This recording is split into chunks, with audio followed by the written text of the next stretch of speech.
அன்பார்ந்த மக்களுக்கு வணக்கம். நான் உங்கள் கார்த்திக் பிள்ளை and welcome to the KTV. நாடே ஆர்வமாக எதிர்பார்த்துக்கிட்டு இருந்த அரவிந்த் கெஜ்ரிவாலுடைய அரெஸ்ட் இது தவறானது, முறையற்றது அப்படிங்கிறதை சொல்லும்படியாக ஹைகோர்ட் ஆஃப் டெல்லியில் ஒரு பெட்டிஷன் போடப்பட்டிருந்துச்சு அரவிந்த் கெஜ்ரிவால் மூலியமாக மக்கள். இப்போ அதற்கான ஆர்டர் இன்னைக்கு வந்திருக்கு. என்ன ஆர்டர் வந்திருக்கு, என்ன சொல்லியிருக்காங்க ஆர்டர்ஸில் அப்படிங்கிறத பற்றியும், இந்த கேஸ் போடப்பட்டது எதனால் அப்படிங்கிறத பற்றியும், இந்த கேஸ் போட்டதுக்கான காரணம் என்ன, what is liquor policy scam, இது எப்படி உருவாச்சு அப்படிங்கிறத பற்றி டீட்டெயில்டாக பார்க்க போகிறோம் இந்த பதிவில்.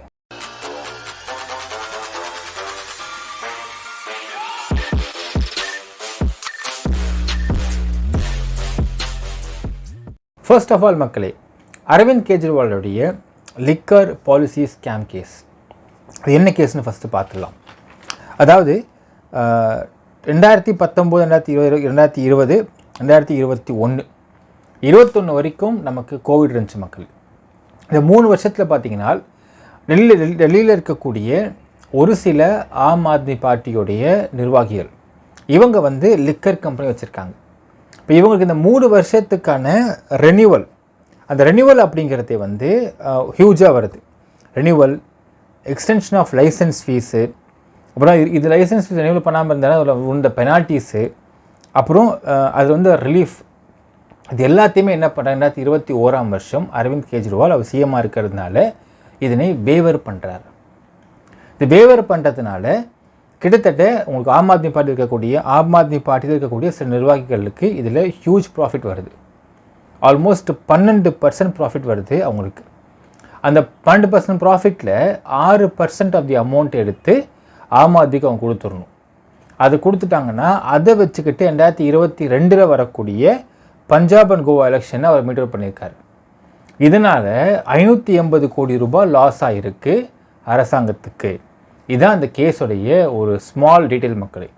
இப்போ இதனை இடி கண்டுபிடிச்சி இப்போ இவ்வளவு அமௌண்ட் ஆம் ஆத்மி பார்ட்டிக்கு கொடுத்துருக்காங்களே, எப்படி கொடுத்துருக்காங்க அப்படிங்கிறத பார்க்குறாங்க.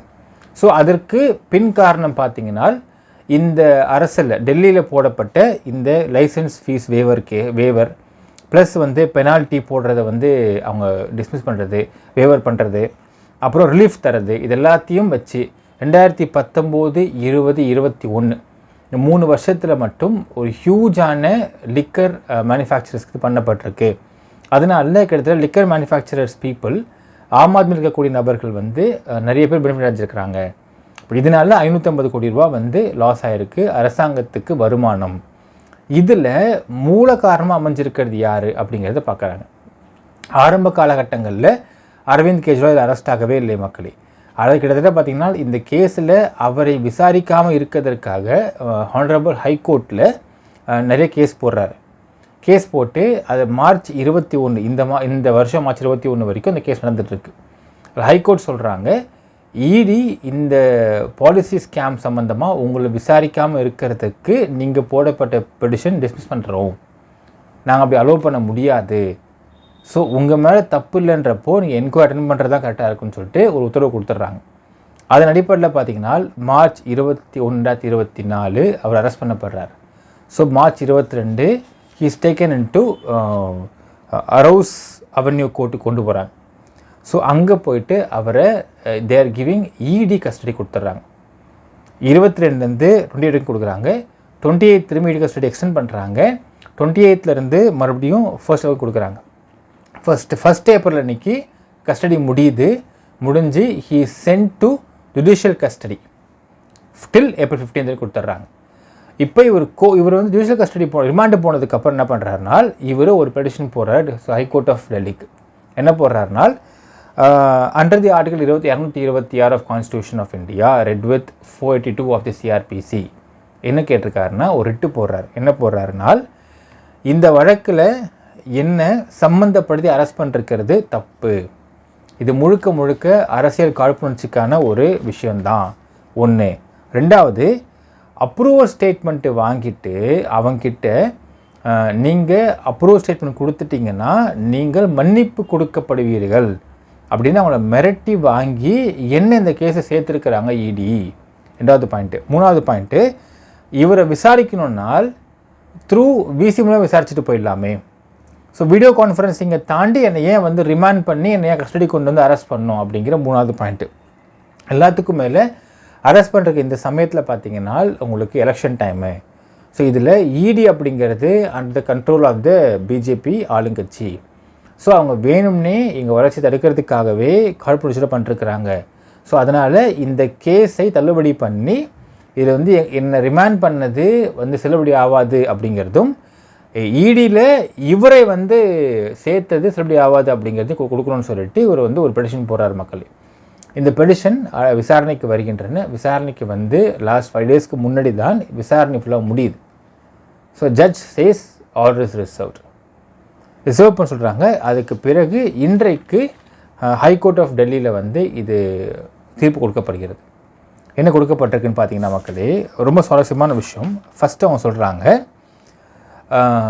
இதில் சம்பந்தப்பட்ட நபர்கள் ஆம் ஆத்மி பார்ட்டிக்கு 6%, அதாவது 12% வந்து அவங்களுக்கு லாபம் கிடைக்குது சில லிக்கர் மேனுஃபேக்சரிங் பீப்புளுக்கு. அதில் 6% வந்து ஆம் ஆத்மி கொடுத்துடணும் அப்படின்னு சொல்லி கொடுத்துருக்குறாங்க. அந்த 6% கொடுத்துருக்கிற நபர்கள்லாம் அரெஸ்ட் ஆகப்பட்டிருக்கிறார்கள். அவங்களுக்கு கொடுத்துருக்கிற ஸ்டேட்மெண்ட்ஸ் ரொம்ப ப்ராப்பராக இருக்குது. நம்பர் 1.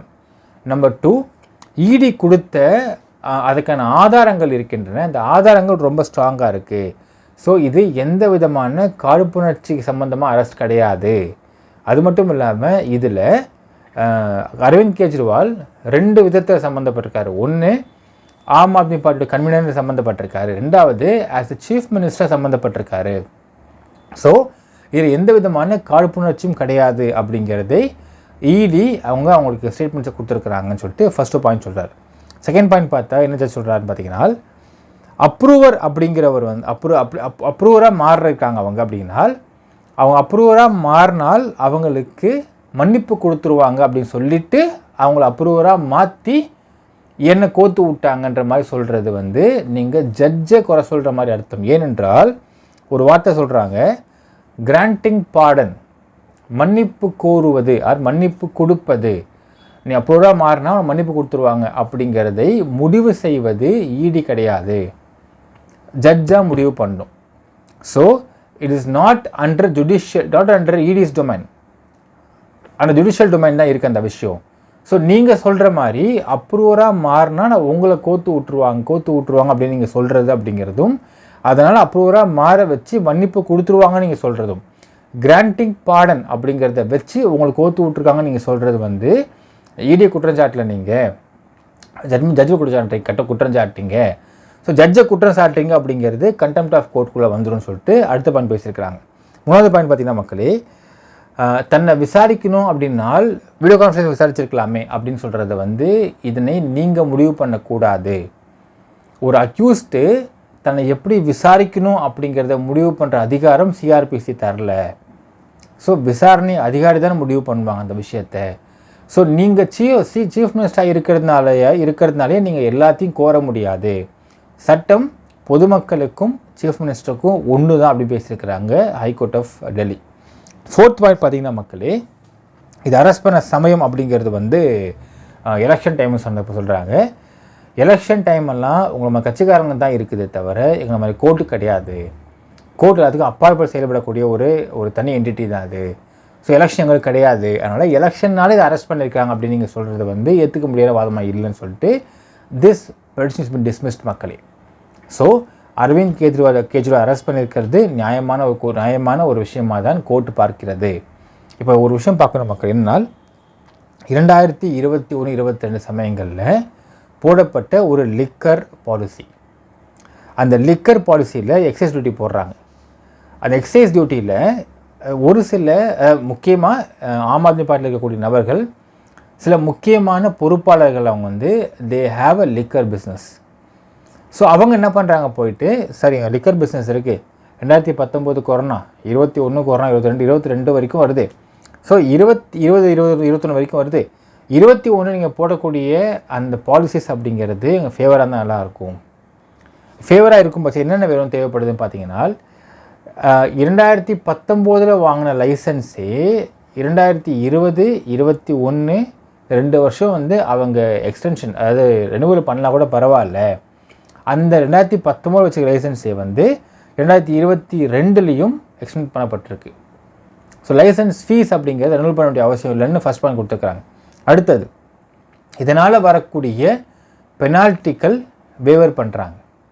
என்ன பெனால்ட்டி அப்படின்னு பார்த்தீங்கன்னா 2019, 20, 21 இந்த 3 வருஷத்தில் கட்ட வேண்டிய வரி பாக்கிகளை வேவர் பண்ணியிருக்காரு.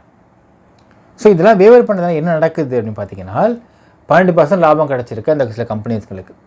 அதில் 6% லாபத்தை கிக்பேக்குன்றாங்க. அதாவது அந்த 6% லாபத்தை அப்படியே ஆம் ஆத்மி பார்ட்டி கொடுத்துடணும். கொடுத்துட்டு அந்த அமௌண்ட்டில் வச்சு கோவா மற்றும் பஞ்சாபுடைய 2022 எலெக்ஷனை அவர் செலவு வச்சுருந்துருக்காருன்றது தான் இங்கே வந்து குற்றச்சாட்டு. இப்போது இதே குற்றச்சாட்டை நீங்கள் அப்படியே கொஞ்சம் பிஜேபிக்கு வச்சு பார்க்கலாம். எலக்ட்ரல் பாண்ட்ஸ் அப்படிங்கிறது நேற்று ஈடி வருது, இன்றைக்கி எலக்ட்ரல் பாண்ட்ஸ் பிஜேபிக்கு வாங்கியிருக்காங்க அப்படின்னு நம்ம குற்றச்சாட்டு வச்சுருக்காங்க. இப்போ இந்த குற்றச்சாட்டு என்ன ஆகுதுன்னு பார்த்தீங்கன்னா பிஜேபி ஆளும் கட்சியாக இருக்கின்ற ஒரே காரணத்திற்காக இடி பிஜேபி ஆஃபீஸ்க்கு போகாது. இப்போது ஆம் ஆத்மி பண்ணியிருக்கிறது தப்பாக சரியான்னு கேட்டிங்கன்னா 100% தப்பு தான். ஏனால் 580 கோடி ரூபாய் அரசாங்கத்திற்கு வருவாய் இழப்பு ஏற்பட்டிருக்கு. இவர் பண்ணியிருக்க இந்த ஒரு எக்ஸைஸ் பாலிசியால் அதுக்கு இவங்க பெனிஃபிட் அடைச்சிட்டாங்க. எப்படின்னா கட்சிக்கு பணம் வந்துச்சு, அந்த பணத்தை வச்சுட்டு அவங்க வந்து எலெக்ஷன் பார்த்துக்கிறாங்க.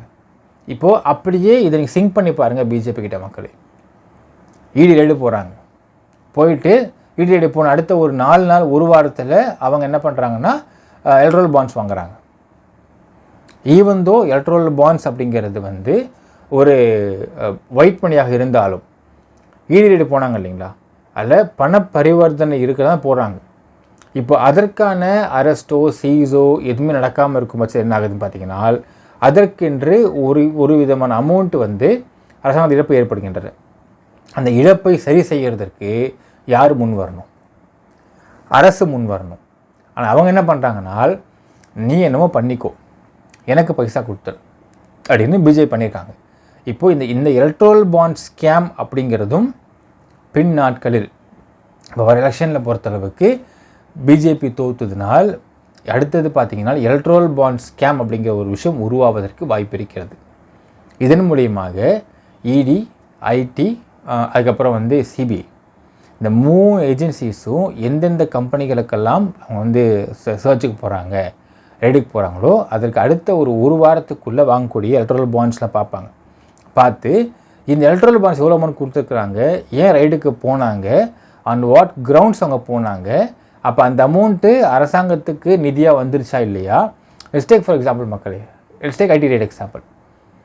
இன்கம் டேக்ஸ் ரைடு, உங்கள்கிட்ட அவ்வளோ ப்ராப்பர்ட்டி இருக்குது, இந்த ப்ராப்பர்ட்டிக்கு நீங்கள் வரி கட்டலை, சரி கட்டலை, ஆமாம், இப்போ இந்த வரி கட்டினா மாட்டிங்களா சார்? கட்டி விட்டுறேன் சார், நான் முடிஞ்சு போச்சு. அது கட்டாமல் நீங்கள் வரி ஏய்ப்பு பண்ணதற்கு இல்லை பண்ணுவதற்கும் நீங்கள் பிஜேபிக்கு எலக்ட்ரல் பாண்ட்ஸ் வாங்கிட்டாலே போதுமானதுன்னு சொல்லிட்டு ஒரு விஷயம் வந்துச்சுனால் அப்போது அரசாங்கத்திற்கு எவ்வளோ வரி ஏய்ப்பு ஏற்பட்டுக்கின்றது அப்படிங்கிற ஒரு சின்ன எக்ஸாம்பிள் எடுத்துக்கலாமே. ஸோ இதன் மூலியமாக எலக்ட்ரல் பாண்ட்ஸ் ஸ்கேம் அப்படிங்கிற ஒரு விஷயம் பின்னாட்களில் வருவதற்கு வாய்ப்பு இருக்கிறது. So when we see and analyze the electoral bonds issues, so இது குற்றம் அப்படிங்கிறதுல மாற்றுக்கருத்து கிடையாது. ஸோ அரவிந்த் கெஜ்ரிவால் பண்ணது குற்றம்தான். ஸோ அரசாங்கத்திற்கு வரி ஏய்ப்பு பண்ணால் இதே வரி ஏய்ப்பு தான் 2Gயில் பண்ணப்பட்டுச்சு. அது 1,75,000 கோடின்னு சொன்னாங்க. அவ்வளோ அமௌண்ட்டை இவங்க வந்து வரி ஏய்ப்பு பண்ணியிருக்கிறாங்க. அதாவது ஒரு 2G அப்படிங்கிற அலைக்கட்டை, அது 2G அப்படிங்கிறத உதாரணத்துக்கு சொல்கிற மக்களே, 50 ரூபாய்க்கு விற்க வேண்டிய 2Gயை இவங்க 5 ரூபாய்க்கு விற்கிறான்னு வச்சுக்கோங்களேன், 45 ரூபா வரி ஏய்ப்பு. இப்போ 5 ரூபாய்க்கு விற்றுட்டேன் உனக்கு, இதனால் நீ எனக்கு 10 ரூபா கொடுத்துரு அப்படின்னால் 5 ஒரு 10 15, அந்த கம்பெனிக்காரனுக்கு ஆல்மோஸ்ட் 35 ருபீஸ் வந்து லாபம், அவன் வாங்கிட்டு போயிடுவான். இப்போது இந்த இடத்துல 5 ரூபாய்க்கு 50 ரூபாய்க்கு வாங்க வேண்டிய ஒரு விஷயத்துக்கு அரசாங்கத்தில் வந்து விற்க வேண்டிய விஷயத்தை 5 ரூபாய்க்கு விற்கிறதுனால 45 ருபீஸ் வந்து அவங்களுக்கு வரி ஏய்ப்பு ஏற்படுகின்றன. அரசாங்கத்திற்கு வருவாய் இழப்பு ஏற்படுகின்றது. இந்த வருவாய் இழப்பு தான் கால்குலேட்டட் பண்ணி பார்க்குறப்போ it comes on 1.75 lakh crores. அதே மாதிரி தான் இதுவும் வருவாய் இழப்பு. 580 கோடி வருவாய் இழப்பு. இதே மாதிரி தான் உங்களுக்கு எலக்ட்ரல் பாண்ட்ஸும் வரப்பையும் வருவாய் இழப்பு அரசாங்கத்திற்கு இருக்குதாங்க, கண்டிப்பாக இருக்குது. ஒரு ஐடி ரைடு போகிறாங்க, ஐடி ரைட்டில் இவ்வளோ அமௌண்ட் வந்து எக்ஸஸாக இருக்குதுங்க, நீங்கள் வரி கட்டுறேன் இல்லையா அப்படின்னால், வரி கட்டுறேன்னு சொன்னால் வரி கட்டுறேன்னு சொல்லிட்டாங்கன்னா முடிஞ்சு போச்சு. அதுக்கு மேலே எலக்ட்ரல் பாண்ட்ஸ் அந்த கம்பெனி பிஜேபிக்கு தர வேண்டிய அவசியம் கிடையாது. ஆனால் அவங்க வரி கட்டாமலேயே இங்கே எலக்ட்ரல் பாண்ட்ஸ் வாங்கிட்டாங்க அப்படின்னால் வரி இழப்பு அரசாங்கத்திற்கு கண்டிப்பாக இருக்குது. ஸோ அந்த வருவாய் இழப்பு தான் பின்னாடி ஸ்கேமாக வெளிவரும்ன்ற சொல்லிக்கலாம் மக்களே. இதுதான் அரவிந்த் கெஜ்ரிவால் கேஸோடைய கம்ப்ளீட் டீட்டெயில்ஸ் மக்களே. இன்னும் அது எந்தெந்த கம்பெனி யார் அப்ரூவராக மாறினாங்கன்றதை தனியாக நான் வீடியோ போடுறேன். உங்களுக்கு என்ன நினைக்கிறீங்கன்றதை கமெண்ட்டில் மென்ஷன் பண்ணுங்கள். நன்றி, வணக்கம்.